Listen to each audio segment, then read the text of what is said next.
Messieurs, dames, Tanguy Koki.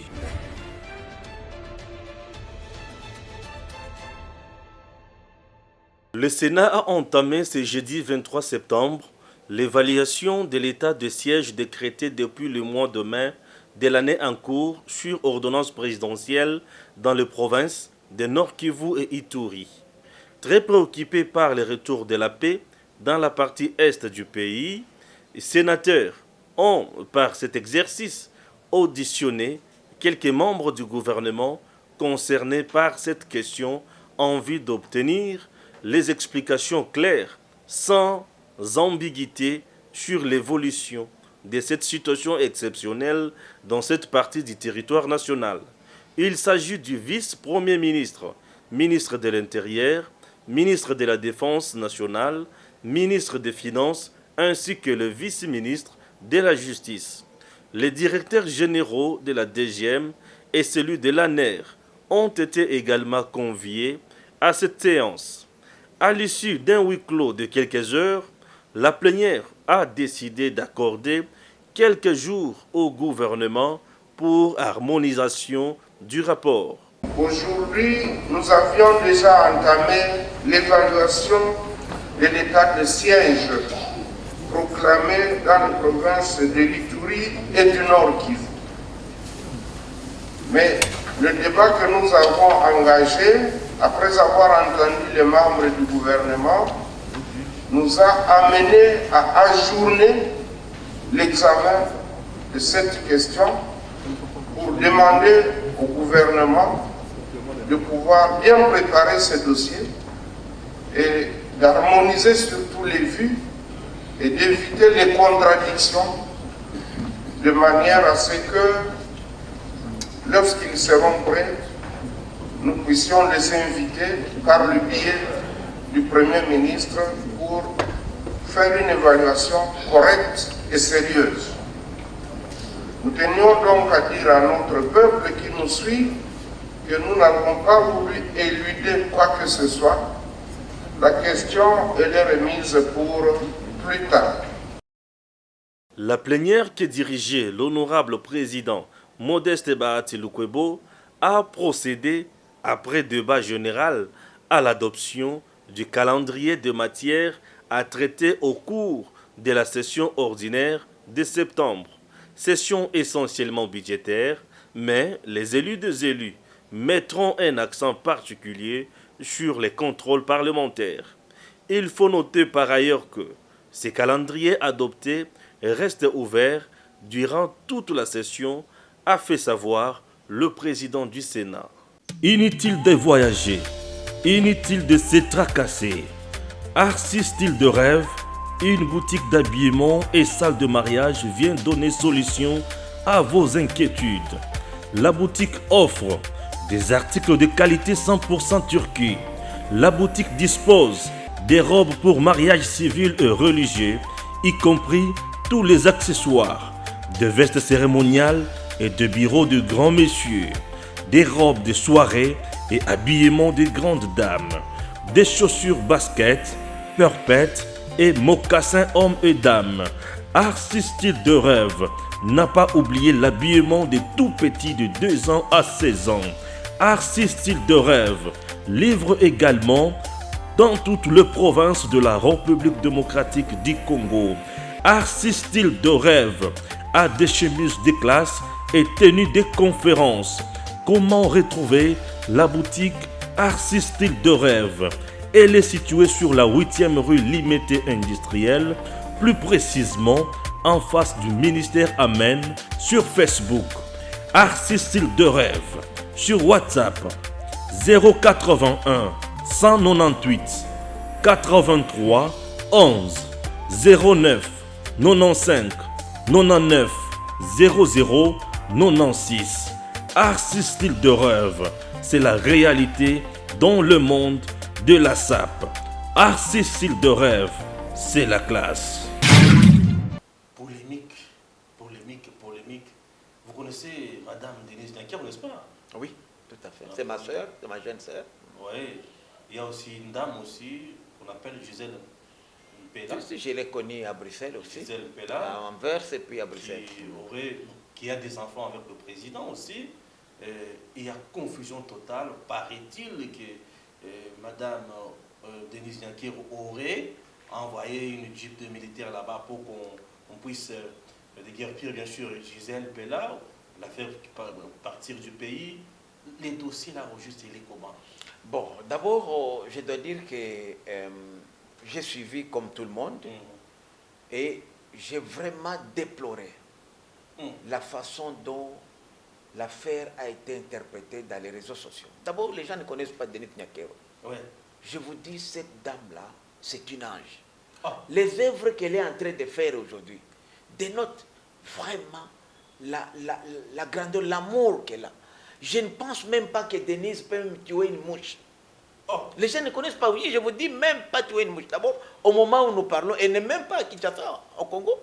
Elle est aux États-Unis. Elle n'est pas ici. Et elle n'est pas ici, elle n'est pas ici. Nous sommes des hommes, même moi, j'ai eu des enfants hors mariage. Je connais même des prêtres, des évêques, des pasteurs qui ont des enfants. Oh, ça, nous sommes des Africains. Ouais. Ce n'est pas ça un problème. D'ailleurs, c'est pourquoi, d'ailleurs, nous avions ici, les législateurs avaient modifié les codes de famille en disant qu'il n'y a pas d'enfants bâtards. C'était une façon, parce que nous avons nos réalités à nous, que les Occidentaux ou les Asiatiques n'ont pas, pour dire que les enfants que nous avons sont nos enfants. On peut même prendre les enfants de son frère, de sa sœur, de sa cousine, il devient votre enfant. Ils ont les mêmes droits que vos enfants légitimes, pour ne pas parler biologique. Donc pour les cas d'espèce, vraiment, on comprend qu'on ne visait pas la tête de Nyakero, Denise, on visait plus la tête du chef de l'État. Et on connaît ces petits montages-là, comment on les fait. Ce sont vraiment des montages. Moi, je sais que Gisèle Pella est une citoyenne belge. Et elle est ici comme citoyenne belge, ici au Congo. Elle est comme belge au Congo. Et il se pourrait qu'elle avait des problèmes avec l'immigration. Depuis quelque temps, elle n'était plus en règle avec, dans son dossier, parce que vous savez, quand tu es une étrangère, tu vis ici, j'ai vu même un Libanais qu'on a expulsé ici, Hassan. Ouais. Ça n'a pas fait un problème, parce qu'il n'était plus en règle. Et plusieurs, j'ai même vu des centaines des Indiens qu'on a expulsés. Mais quand vous avez opté pour une nationalité étrangère, mais vous perdez la nationalité congolaise, comme vous le savez très bien, la loi est claire. Vous ne pouvez pas être belge et congolaise. Donc l'affaire de Gisèle Pella est une affaire purement administrative avec les autorités migratoires de la RDC. Ça n'a rien avec Denise, rien du tout. Quel pouvoir Denise a à l'affaire de Guerpine? Non, pas du tout. Et puis on n'a pas fait de Guerpine. On lui a demandé, madame, vous êtes ici illégalement, vos papiers, votre séjour a expiré, voudriez-vous retourner chez vous en Belgique? Et quand elle rentre en Belgique, elle va régulariser ses papiers. Ça n'a rien, ni avec le président Tshisekedi, ni avec Denise. Moi, j'étais étonné parce que je connais les deux familles. Je connais les deux familles, je connais Gisèle Pella, je connais Denise Nyakero. Et moi, j'étais étonné qu'on y mêle la première dame.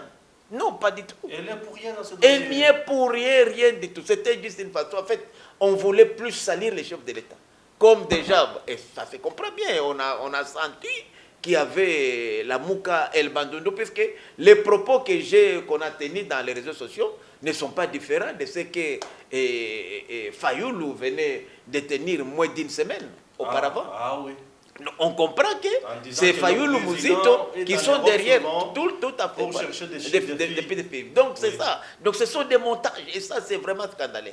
Heureusement que le président de la République, vous savez, c'est un homme en grand cœur, un homme qui est au-dessus de la mêlée, sinon il aurait dit porter plainte. Puisqu'on voulait bien faire une atteinte à sa dignité, à sa personnalité. Mais comme les chefs ne s'intéresse pas aux petites choses, je veux dire, si c'était Kabila, les Fayoulou n'existeraient plus ici. Ah bon? Donc, bien sûr, ils n'existeraient plus. Vous avez dit tantôt que Madame Denise, c'est votre petite soeur. Oui, c'est ma soeur, puisque nous sommes tous petits. Vous, on a grandi ensemble, moi je suis de loin. Vous la connaissez plus grand que... Je la connais comme une petite soeur que j'ai vu grandir ici, je l'ai vue aussi en Belgique, à Londres, donc c'est une soeur. Moi je vous dis qu'elle ne peut même pas tuer une mouche. Est-ce que vous avez vu les œuvres en peu de temps que cette dame est en train de faire? Vous avez déjà entendu ici une première dame, même un président de la République, envoyer des gens qui ne connaissent pas, hein, les envoyer en Europe, aux États-Unis étudier. Mais il y a aussi, cet argent-là. Il y a aussi une dame qu'on appelle Mama Yaro, Mama Waro. Mama Yaro, elle a envoyé qui en Europe?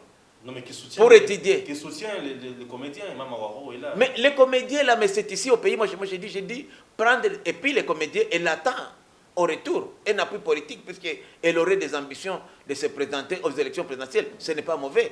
Mais l'autre, Maman Denise, fait ça pour des gens qui ne connaissent pas, qui vont étudier. Et les gens là, et quand vous regardez les critères, ce sont des critères objectifs. Vous avez un pourcentage comme ça aux examens d'État, on vous prend. Et elle a aidé, même pour les soins médicaux. Alors, quelqu'un comme ça, qu'est-ce qu'il va avoir avec une dame Gisèle? Vraiment, il n'y a pas marche. Il n'y a pas marche. Mais j'ai suivi aussi le frère de Gisèle, qui est Alain Pella. Vous le connaissez? Alain Pella, je connais les musiciens qui étaient avec les Werason et consorts. Ouais. Non, les Jumens Piala. Oui, bien sûr, ils étaient ensemble. Ensemble, bien sûr. Il est en Europe aujourd'hui. Il souffre même des problèmes des reins, tout ça. Ah. Mais il a dit aussi des choses que non, de Nyakeru, Azoluka, Boma, Gisèle, comme ça, comme Mabiso Nyonso, ce qui n'a pas à Koufi. Mais entre-temps, vous dites qu'ici, que Madame Denise est incapable de toucher même une mouche. C'est ça le problème. Vous voyez, c'est-à-dire que c'est un montage qui aurait été fait au niveau de la MOCA.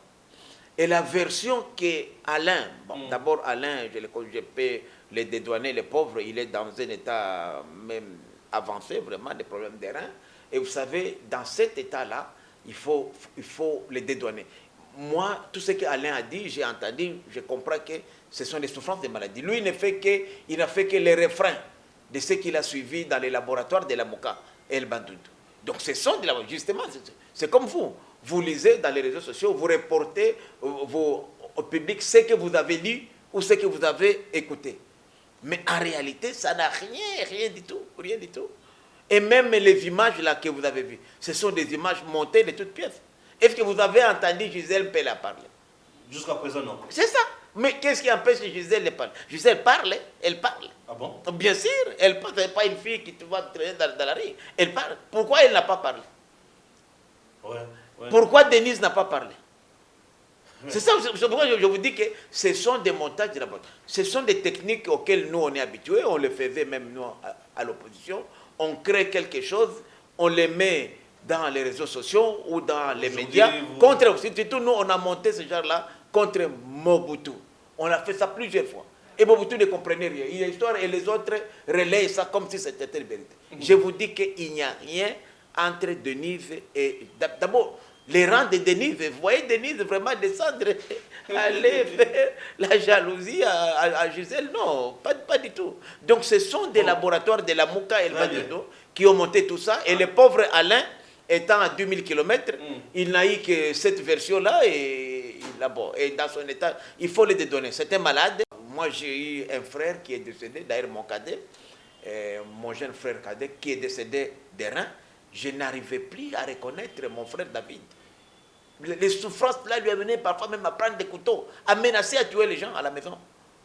Oui, donc ça dit que Alain, il faut vraiment considérer Alain comme un malade et esquiser. Et je comprends, Gisèle, sa sœur, quand tu le lis, il n'a même pas eu le temps d'appeler sa sœur, il s'enflamme, mais dans son état, il faut vraiment qu'il évite, puisque ça pouvait même précipiter sa mort, oui, puisque c'est quelqu'un qui est dans une situation très critique. Moi, je connais de quoi je parle quand on parle des souffrances des reins. Ah oui, c'est très bien. Surtout avec les difficultés de la dialyse en Europe, c'est vraiment délicat. Il ne pouvait pas se contenir. Je comprends, mais je vous dis qu'il n'y a rien entre Maman Denise et une certaine Gisèle ou quoi, il n'y a vraiment rien. Et je vous dis, cette dame-là, c'est la vraie Mama Waro. C'est elle vraiment Mama Waro. La vraie Mama Waro. La vraie Mama Waro, c'est Denise Nyakero. Ah, ce n'est pas Madame Non. Vous savez, bon, avec ce que Mobutu a fait ici, et Kabila plutôt, la maman était à côté. Elle aurait dit, papa, arrête. Non, puisque l'épouse de quelqu'un, et vous savez que... Vous voyez vraiment... Non. Vous voyez vraiment ce que vous êtes en train de dire. C'est ce que je vous dis. On dit toujours que à côté d'un grand homme, il y a toujours une grande femme. Et je crois que quand je vois le cœur de cette dame, Denise Nyakero, je comprends pourquoi la politique de Tshisekedi est humaine. Je comprends pourquoi Félix même fait face. Il est sensible, puisqu'il y a une maman. qui lui dit papa a fait ça. Et il y a une complicité entre Félix et Denise. À tel point que je ne vois même pas, quand même ce que Martin raconte, je dis Martin ne connaît pas ses complices. Il les voit de loin, hein, comme on dit chez nous, que tu peux voir une maison, tu l'envies, tu ne sais pas, cette maison-là est souhaitée. Donc c'est justement, aujourd'hui, je vous dis que cette maman-là, même si Félix avait des enfants dehors, elle prend. C'est une maman qui a un grand cœur. Nous tous, nous sommes des hommes, on est passés par là. Mais voir cette maman, elle a fait la jalousie ou comment faire, non. Ou même, je vous dis, même une mouche, Denise ne tuerait pas. Une mouche, je vous dis, que nous, papa, par discrétion, tu peux tuer une mouche ou une moustique. Mais Denise est incapable de le faire. Pas du tout, pas du tout. Elle est vraiment au-dessus. C'est une ange, je vous dis. C'est une ange. Seigneur Jésus. Et ce n'est pas maintenant, puisqu'elle est première dame. C'est depuis longtemps, depuis son jeune âge. Puisque d'abord, elle a grandi dans des situations difficiles. Elle n'a pas connu vraiment l'enfance comme des parents avec père et mère. Hein. Elle a été chez sa grande sœur, l'épouse du ministre de la Défense. Et sa grande sœur, malheureusement, est aussi décédée plus tôt. Donc, ça l'a marqué de façon qu'elle ne servait que Dieu. Elle ne servait que Dieu toute sa vie. Pas pour un intérêt, mais... vois une campagne là où on a mis sa photo d'un côté, on dit qu'elle est rwandaise, de l'autre côté, on met Pella, on dit congolaise. Non. C'est comment ça? Moi, je dis, vous savez, parmi les grandes notabilités, Chi, mon ex-femme, la mère de mes enfants, est une Chi. Donc, j'ai eu à fréquenter les familles Chi. Les Bachi. Les Bachi, qu'on appelle les Bachi. La famille Lodongue, c'est mon ex-belle famille. Je vous dis, parmi les grandes notabilités Chi, il y a les Nyakero. Très respectueux. C'est un nom congolais. Nyakero, mais c'est congolais. C'est congolais à 100%. Quoi, Ils n'ont même rien, je ne connais pas, parce que moi je ne suis pas de là. Mais Nyakero, c'est une grande référence dans les bouches. Dans les bouches, c'est bien connu. Donc, ils n'ont même rien avec, vous savez, les gens, quand on veut tuer un chien, on l'accuse des rages. Et même les Nyakero là ne connaissent même pas les Rwandais. Moi encore, je connais mieux les Rwandais, puisque ma grand-mère, mon arrière-grand-mère est de Rutshuru, et mon grand-père du côté maternel, et au moins parlait même Kinyarwanda. Donc, mais les Nyakero ne connaissent rien de Kinyarwanda, même rien du tout. Rien. Merci. Et surtout, elle encore, c'est grave encore. Même ses grands frères, les Francs, les autres, ne connaissent même pas où se trouvent les Rwandais. Voilà, le dernier message à tous les Congolais, en ce qui concerne le discours du chef de l'État, en ce qui concerne Franck Diongo, et puis vous chutez par Madame Denise Nyakero. Dernier message. Là, vous adressez au peuple congolais. Je voudrais dire aux Congolaises et Congolais que s'il y a vraiment des compatriotes qui aiment ce pays, qui sont prêts même à sacrifier leur vie pour ce pays, c'est Denise Nyakero. Et cette dame, cette famille Nyakero a été une famille modèle. Chez nous, dans les grands Kivu, il n'y a personne qui n'ose pas. Pas maintenant, puisqu'elle est l'épouse du premier citoyen de la République, ou bien... Non, depuis longtemps. C'était des gens qu'on respectait chez nous et qu'on continue à respecter aujourd'hui. Donc, je peux dire, je comprends, aujourd'hui, bon, on voit quelqu'un devenir première dame, elle fait... Les œuvres qu'elle fait, ça dérange, je comprends. Il y a des gens qui ont eu la même opportunité, mais qui n'ont pas pu le faire. Avec nous, bonsoir. Bonsoir, M. Fabien. Bonsoir aussi à tous les téléspectateurs. Une lecture en kangourou du discours du chef de l'État. L'ONU, il s'est adressé au monde et donc au nom de l'Afrique et de son pays. Une lecture en kangourou, comme on l'a dit tout à l'heure, sans pour autant beaucoup revenir sur ce que India a dit. Non, je comprends tout simplement que M. India avait raison de refuser qu'il y ait un débat contradictoire entre moi et lui. C'est parce qu'il savait effectivement qu'il devrait raconter des choses qui ressemblent sûrement à ce qu'il a toujours été. Mais je veux vraiment aborder le débat de fond. Aujourd'hui, M. Fabien, l'Afrique est fière d'avoir le président de la République. Parce qu'au moins, il a tonné comme un dirigeant africain. Il a mérité cette casquette du président de l'Union africaine. Pourquoi? Vous l'avez rappelé. Aujourd'hui, il existe un conseil permanent de sécurité au niveau des Nations Unies. L'Afrique s'est bâtie ensemble avec le monde pour qu'il y ait la paix et la sécurité dans le monde.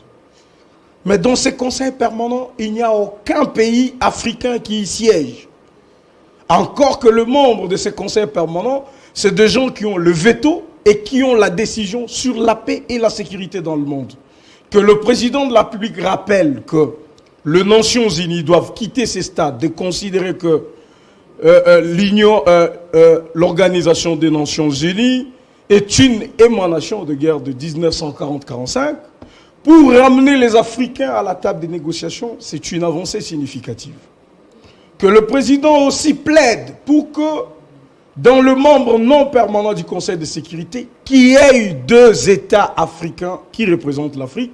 Moi, je pense qu'en tant qu'Africain, tout ce qu'on devrait faire, c'est applaudir le chef de l'État et dire qu'il a porté devant la tribune des Nations Unies la question de l'Afrique, qui caresse l'esprit de tout panafricains. Un deuxième aspect, M. Fabien, ce qui est très important, c'est que le président de la République ne pas passer par le dos de la cuillère pour qualifier ce qui s'est fait à l'Est comme un terroriste, comme un crime contre l'humanité, mais que l'humanité ignore. Quand il vous dit qu'il faut que des sanctions sévères soient prises contre le multinational est-ce que c'est possible, et le pays de est-ce que transit. c'est du réalisme sanctionner les multinationales quand on sait que ces multinationales ont un lobbying puissant au Capitole, à Bruxelles et dans toutes les grandes capitales au monde. Et ce sont elles qui décident par moment d'équipes placées à l'Élysée, à la Maison-Blanche et partout ailleurs. On sait, c'est une force. Nous parlons de questions de sécurité, de paix dans le monde. Qui va sanctionner les multinationales? Et des questions de justice. Que l'ONU ne s'immisce pas, c'est une complicité. Que le multinational ait des lobbying qui parlent pour elle au niveau des Nations Unies, au niveau des États-Unis, je pense que c'est une complicité. Et ne pas les dire, c'est être complice. Autant le combat peut commencer quelque part. C'est justement quand on a ce courage de dire que ce multinational profite de la guerre de l'Est, qui est presque devenue une industrie, M. Fabien. On va en souffrir, mais jusqu'où? Ça fait 20 ans et nous comptons 6 millions de morts. Les Nations Unies, la communauté internationale pense que c'est alarmiste. Dire on tue à l'Est, c'est facile, c'est léger. Et il fallait qu'un président comme Tshisekedi tape du poing sur la planche et qu'il dise tous les états de transit, le pays bénéficiaire de minéraux, dit minéraux de sang, tous les complices au niveau interne et externe doivent subir des sanctions. C'est le mieux qu'un président de la République puisse dire dans une tribune des Nations Unies. Les sous-traitants qui se comptent parmi les voisins, dont la gestion fait l'objet d'une grande publicité en termes de gouvernance, ces sous-traitants, depuis des décennies, on a demandé qu'ils soient sanctionnés.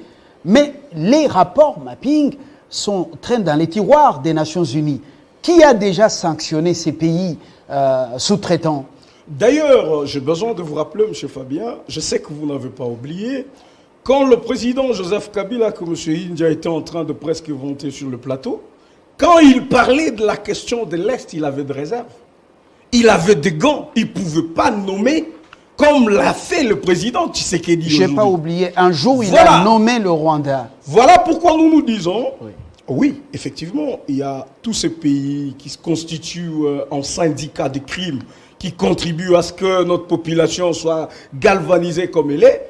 Mais moi, je pense, quel que soit ce lobbying, quel que soit tout ce que cette industrie de guerre apporte à qui que ce soit, qu'il soit puissant ou non puissant, fort ou non fort, la République a un devoir.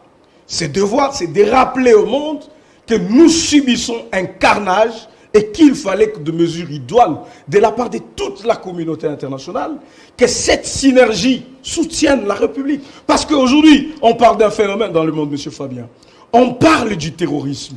Tout le monde combat le terrorisme. Mais ce qui se fait à l'Est, c'est plus que du terrorisme.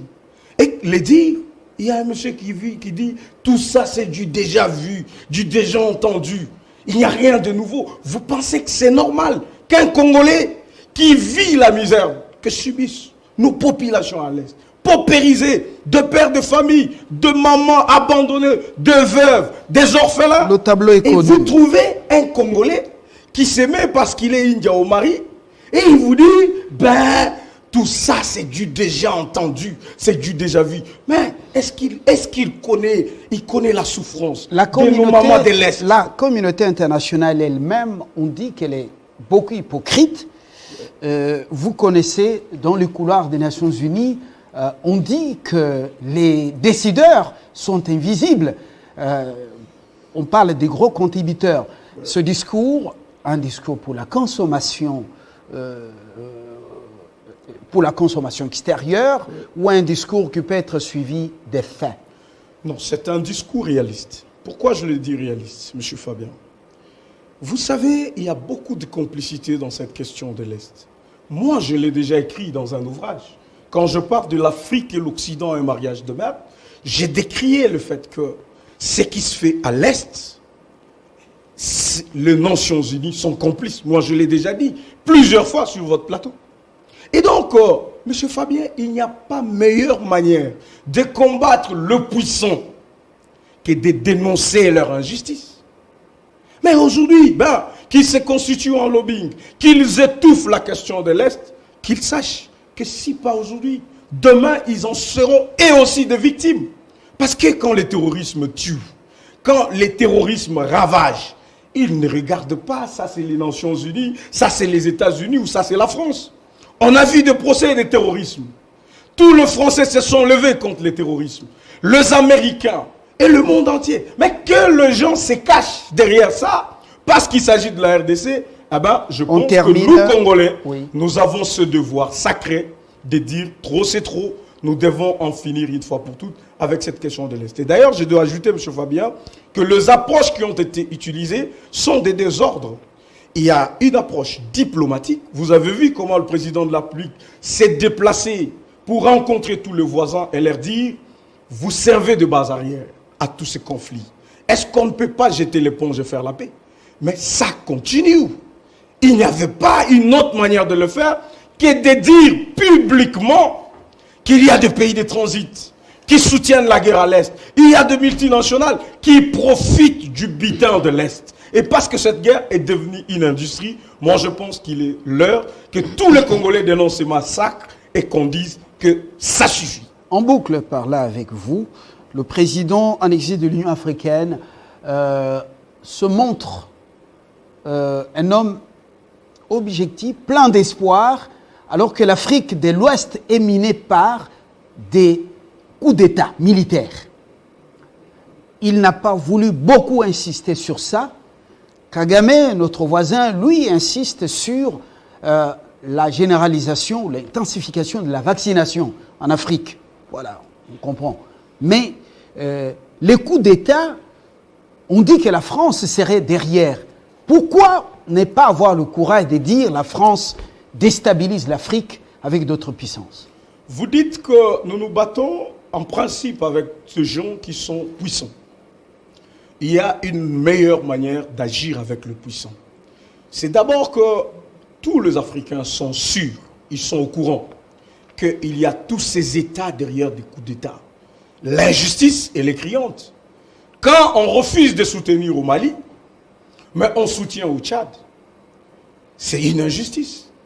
Quand on dit de ce qui se passe en Guinée que c'est un processus démocratique et qu'on dise que de l'autre côté, au pays de Muammar Kadhafi, ce qui se fait, c'est bon, on sait comprendre. Mais est-ce que la charte des Nations Unies, dans sa ratio legis, elle a été faite pour l'injustice? Je pense que non. Et donc, c'est le temps que toute personne est prise de paix, de justice à travers le monde, doit dire non à la forfaiture. Merci. Et donc, de la même façon que tout le monde dira ça, il faut aussi nous éviter de personnes qui arrivent sur des plateaux comme ceci pour débiter des comptes vérités. Vous avez vu M. India parler de la secrétaire générale à l'EPST, en train de dire, c'est quelqu'un qui a été choisi. Il a oublié qu'elle a été nommée par ordonnance présidentielle et qu'au on lui a juste confié l'intérim, mais elle est secrétaire générale. Et donc, dire des choses comme ça, bon, moi je pense qu'on doit faire un débat au-delà de ça. Et si vous êtes nous devons faire aussi un débat dépassionné. Merci. Un débat non partisan pour être objectif. Merci beaucoup. Nous allons voir la suite des événements après ce discours, oui, protocolaire. À l'ONU, à New York, on connaît ce qui se passe. Et après, pas protocolaire, monsieur oui. Fabien. Non, je dis, après les discours, on constate que le monde fonctionne toujours en contraste avec les bons évangiles que prêche la communauté internationale. Merci. Sécher les médias, pourquoi? Les plateaux de télé, vous avez traversé? Comment ça? Sans le maître nageur? Non, il faut traverser là où il y a l'espoir. On ne traverse pas là où il y a l'obscurité. Aujourd'hui, le régime n'a pas de boussole.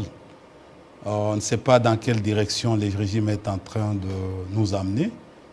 Il est vrai, parce que je ne suis pas dans les supputations, je suis dans les faits. Il n'y a rien qui marche. Rien ne marche. Rien ne marche. Oui.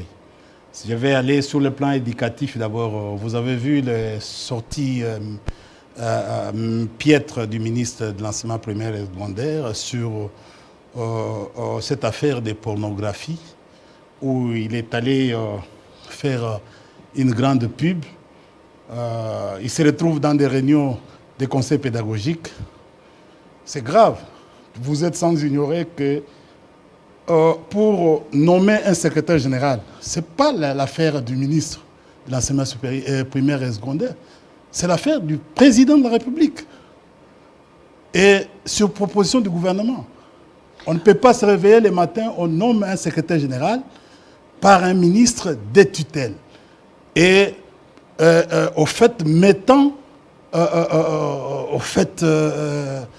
devant un fait accompli un vice-premier ministre de la fonction publique, sans les consulter. On ferme cette parenthèse parce que la secrétaire générale qui est nommée, c'est à titre intérimaire.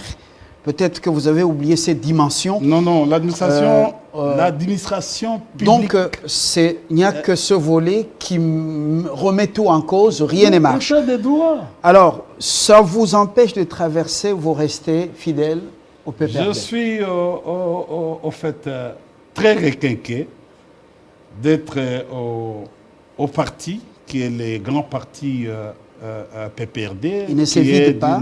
Il ne se vide pas, le parti. Non, on ne se vide pas. Il n'y a plus de vie sur l'avenue Pumbou. Il n'y a plus de vie au Mais parti. qu'est-ce que vous appelez vie si il y a des restrictions d'ordre en fait politique, où on demande aujourd'hui d'obéir aux ordres, aux mesures, aux barrières du président de la République? Je vous avais demandé un jour que non, il nous manque aujourd'hui des soubassements sur l'état de siège et l'état d'urgence. Il faut une mesure, il faut la loi sur les modalités pratiques qui n'existent pas, qui n'est pas encore élaborée au niveau du Parlement. Je ne veux pas que vous nous entraîniez sur le terrain purement juridique, parce que ni vous ni moi, personne n'est juriste. India Omari, nous montons à New York au siège de l'ONU. Vous avez suivi hier 30 minutes pratiquement le chef de l'État qui a parlé au nom de l'Afrique et au nom de son pays. Qu'est-ce que vous retenez de ce discours à l'opposition? Non, à la résistance. L'opposition n'est pas encore prise comme une option au niveau du FCC. Donc, nous sommes encore en train de travailler parce qu'il y a encore quelque chose à faire. Vous êtes sans ignorer que depuis un certain moment, nous sommes en train d'assister à un coup d'État institutionnel où c'est pour la première fois que la majorité a été pratiquement remplacée au cours d'une législature. Quelque chose en politologie n'existe pas. C'est une histoire qui n'a jamais existé en politologie. Donc, au fait, j'ai quand même suivi les discours du président de la République et j'ai pris un certain nombre de points. Bon, il y a des choses d'ailleurs, au niveau de l'Afrique, il y a des choses qui ont déjà été dites par Alpha Condé, par les autres comme panafricanistes. Donc il n'y a rien de nouveau dans ce qu'il a dit. Je ne sais pas, qu'est-ce que vous avez retenu de D'abord, nouveau? au niveau du Conseil de sécurité, au-delà des intérêts et défis africains, pour lesquels il plaide pour un partenariat gagnant-gagnant, le chef de l'État réclame 4 sièges, 2 non permanents et 2 permanents au Conseil de sécurité pour une Afrique dont on connaît le potentiel et la force. Un plaidoyer quand même qui sort de l'ordinaire avec non seulement un seul siège, mais 2 sièges, dont non permanents et 2 non permanents. Qu'est-ce que vous avez comme réaction à l'opposition, à la résistance? Non, mais en fait, c'est une bonne chose. Qui c'est qui dit un grand leader africain? Bon, j'ai dit c'est une bonne chose.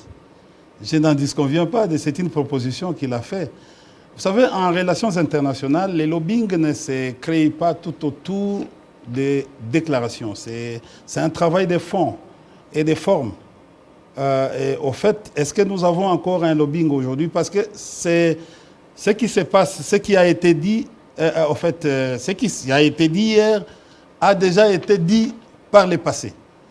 Récupérez les discours du président sud-africain, vous allez retrouver, je sais que non, beaucoup ne sont pas anglophones, vous pouvez récupérer les anciens discours du président de la République, Joseph Kabila Kabange, vous allez retrouver que non, il y a eu des innovations. D'ailleurs, vous allez aller, il y a même un accent qui a été fait sur le terrorisme, chose qui n'a pas été dit cette fois-ci. On a parlé trop de groupes armés que de parler de la guerre asymétrique. Vous savez...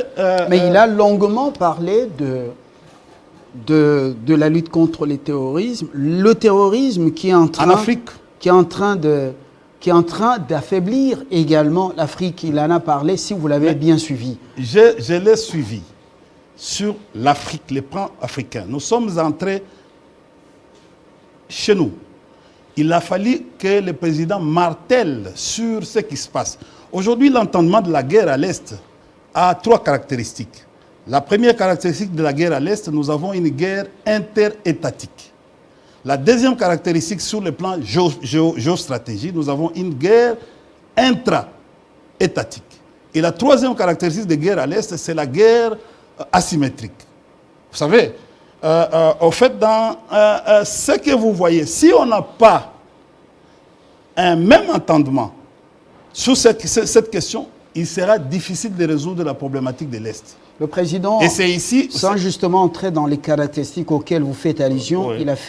il a parlé de ces terroristes à travers les ADF qui donnent ou qui ravagent l'Est de son pays. Mais il a plaidé. Il a parlé des groupes armés. Voilà. Mais il a également parlé des terroristes des ADF. J'ai dit, il a parlé, les mots qui a été utilisé, c'est les groupes armés. Alors, quittons un peu cette polémique des concepts. L'Afrique, il a parlé de l'Afrique en général. La polémique des concepts. Oui. Mais il plaide pour des sanctions contre les... c'est-à-dire les multinationales, et également les États qui favorisent le terrorisme et les pillage des ressources dans son pays. Vous l'avez suivi quand même. Bon, écoutez, si vous suivez plusieurs des discours de Mukwege, vous allez vous rendre compte que non, cette demande a déjà été faite. Si vous suivez tous les discours du président Kabila, la demande. Mais là où j'ai aimé un peu, parce qu'il faut être analyste, il demande à ce que la communauté internationale ait l'honnêteté de venir ensemble pour gagner cette guerre à l'Est. Parce que c'est une guerre, écoutez, la guerre à l'Est, c'est une guerre exogène. Elle n'est pas la nôtre. Ce n'est pas les Congolais qui a créé la guerre à l'Est. C'est une guerre qui nous vient de l'extérieur, avec un système de cheval de Troie. Où, quand on dit cheval de Troie, on voit directement les gens que vous connaissez, c'est-à-dire c'est ici où il a même renchéri. Parce que dans le temps, quand il est venu au pouvoir, il avait dit non, on garde la MONUSCO. Mais aujourd'hui, avec la situation, donc l'évolution de la situation à l'Est, on demande à ce qu'il y ait progressif. Oui. Ça a été demandé, rappelez-vous à l'époque avec le président Kabila. Il avait demandé les retraits. Mais subitement, Le régime qui est venu après, on a demandé de garder la MONUSCO. Ben, ce qui se passe aujourd'hui, je crois que non, il y a un certain nombre d'éléments nouveaux qui viennent s'insérer dans le processus. État de siège dans l'Ituri et dans la province du Nord Kivu.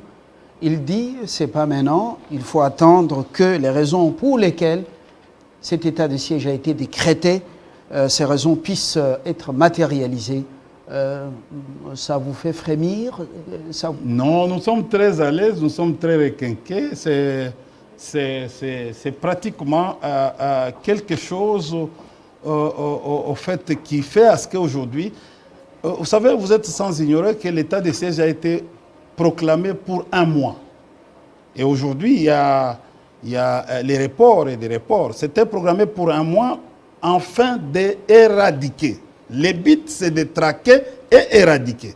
Nous avons fait ce travail, rappelez-vous, avec les M23. Nous avons mis, avec l'opération Pomme Orange, on a mis par terre, on a effacé les M23. Et nous sommes en train de dire, il faut regarder, il faut avoir un regard direct sur la question de l'Est enfin. Et c'est là où j'ai aimé, parce que ce sont les idées que j'ai, depuis que je suis passé dans les médias, où je parlais des 2 embargos que la RDC a. Il faut à tout prix qu'on lève les 2 embargos. Le premier embargo, c'est l'embargo financier. La RDC aujourd'hui a des facilités financières. Vous avez vu depuis un certain moment avec les débats que j'ai créés au niveau du Twitter, où le ministre des Finances, Nicolas Kazadi, a voulu dire que non, mais c'est suite au travail de rigueur, tout ça et des efforts que le gouvernement a pu mettre en place. Je lui ai dit que non, cet argent, c'est une dette, c'est le DTS oui, qui vient de droits de tirage spéciaux, qui vient de la banque du Fonds monétaire international. Merci, monsieur. Heureusement, et le professeur Mabi Moulumba est intervenu jusqu'à... Mais on injecte cet argent pourquoi? On nous a dit ici que c'est pour la première fois que le gouvernement est venu, avec un discours populiste. Or, ils ont oublié que non, l'argent qu'on a injecté, les réserves d'échange, c'est pour améliorer pratiquement, au fait, quand il y a une situation en termes de taux d'échange. Ça vient, les réserves d'échange vient solder pratiquement les déficits. Comme vous revenez justement dans les médias, on vous sélectionne pour vendredi. Vous allez en découdre avec les économistes et juristes. Comme vous remettez tout en cause, vous dites Tshisekedi n'a rien dit de nouveau. C'est tout ce que Kabila avait dit en son temps. Et voilà. Mais écoutez, c'est un processus. Vous savez, le développement est un processus cumulatif. Merci beaucoup. India Omari, je rappelle que vous êtes cadre du PPRD.